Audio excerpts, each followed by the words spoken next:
ये PH United front का member हूँ। तो सर हमारी जो डिमांड्स हैं वो है हमारे भाइयों के साथ जो नाइंसाफ़ी हो रही है पिछले 20-25 साल से, उसको लेकर एक तो हमें रेगुलर पॉलिसी चाहिए जो कि अंडर SRO 64 होगी। उसके बाद हमें पेंडिंग वेजेस चाहिए हमारी, जो कि 70 से 75 महीने की पेंडिंग चल रही है। उसके बाद इन्होंने यूटी बनाई, आज आपको पता है 4 साल से ऊपर गया यूटी बनाए हुए, लेकिन उसका जो रेट है डेली वेजर का वो 18,000 रुपया है, आप सभी जानते हैं। लेकिन हमें अब इन्होंने 9,000 किया पिछले 2 महीने से, ठीक है। तो सर हमारी जो मुख्य डिमांड है, एक वो जो मतलब बड़े आप इमोशनली बोल सकते हैं कि कल एक हमारे साथ साथी थे, उनकी आज रिटायरमेंट है और वो डेली वेजरी घर पे जा रहे हैं। उनको क्या मिलेगा? मुझे नहीं लगता कि इस महीने की उनको पे भी मिलेगी। वो घर पे जाके क्या जवाब देंगे, अपना आगे का टाइम कैसे स्पेंड करेंगे, ये बताएं हमें। तो सर एक हमारी ये डिमांड थी कि जो हमारे भाई ड्यूटी पे मर जाते हैं उनको कम से कम उनके घर के सदस्य को एक स्थायी नौकरी दी जाए। बाकी जो आपने कल देखा वो हमने अभी इस गवर्नमेंट को थोड़ा सा ट्रेलर दिया है, तो इसके बाद जो हमारी एजुटेशन होगी वो और भी स्ट्रांग होगी। सर यही कि बात करेंगे, आप हमारी यात्रा निकलवा दो, टाइम टपा दो, बस ये PH यूनाइटेड फ्रंट का मेंबर हूँ। तो सर हमारी जो डिमांड्स हैं वो है हमारे भाइयों के साथ जो नाइंसाफ़ी हो रही है पिछले 20-25 साल से, उसको लेकर एक तो हमें रेगुलर पॉलिसी चाहिए जो कि अंडर SRO 64 होगी। उसके बाद हमें पेंडिंग वेजेस चाहिए हमारी, जो कि 70 से 75 महीने की पेंडिंग चल रही है।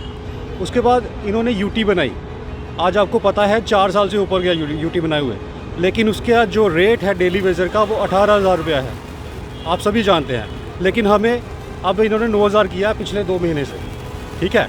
तो सर हमारी जो मुख्य डिमांड है, एक वो जो मतलब बड़े आप इमोशनली बोल सकते हैं कि कल एक हमारे साथ साथी थे, उनकी आज रिटायरमेंट है और वो डेली वेजरी घर पे जा रहे हैं। उनको क्या मिलेगा? मुझे नहीं लगता कि इस महीने की उनको पे भी मिलेगी। वो घर पे जाके क्या जवाब देंगे, अपना आगे का टाइम कैसे स्पेंड करेंगे, ये बताएं हमें। तो सर एक हमारी ये डिमांड थी कि जो हमारे भाई ड्यूटी पे मर जाते हैं उनको कम से कम उनके घर के सदस्य को एक स्थायी नौकरी दी जाए। बाकी जो आपने कल देखा वो हमने अभी इस गवर्नमेंट को थोड़ा सा ट्रेलर दिया है, तो इसके बाद जो हमारी एजुटेशन होगी वो और भी स्ट्रांग होगी। सर यही कि बात करेंगे, आप हमारी यात्रा निकलवा दो, टाइम टपा दो, बस ये PH यूनाइटेड फ्रंट का मेंबर हूँ। तो सर हमारी जो डिमांड्स हैं वो है हमारे भाइयों के साथ जो नाइंसाफ़ी हो रही है पिछले 20-25 साल से, उसको लेकर एक तो हमें रेगुलर पॉलिसी चाहिए जो कि अंडर SRO 64 होगी। उसके बाद हमें पेंडिंग वेजेस चाहिए हमारी, जो कि 70 से 75 महीने की पेंडिंग चल रही है। उसके बाद इन्होंने यूटी बनाई, आज आपको पता है 4 साल से ऊपर गया यूटी बनाए हुए, लेकिन उसका जो रेट है डेली वेजर का वो 18,000 रुपया है, आप सभी जानते हैं। लेकिन हमें अब इन्होंने 9,000 किया पिछले 2 महीने से, ठीक है।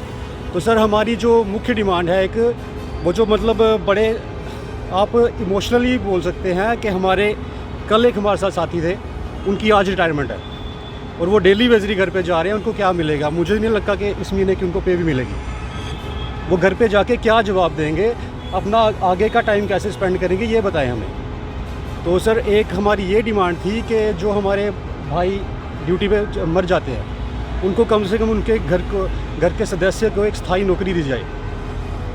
बाकी जो आपने कल देखा वो हमने अभी इस गवर्नमेंट को थोड़ा सा ट्रेलर दिया है, तो इसके बाद जो हमारी एजुटेशन होगी वो और भी स्ट्रांग होगी। सर यही कि बात करेंगे, आप हमारी यात्रा निकलवा दो, टाइम टपा दो, बस ये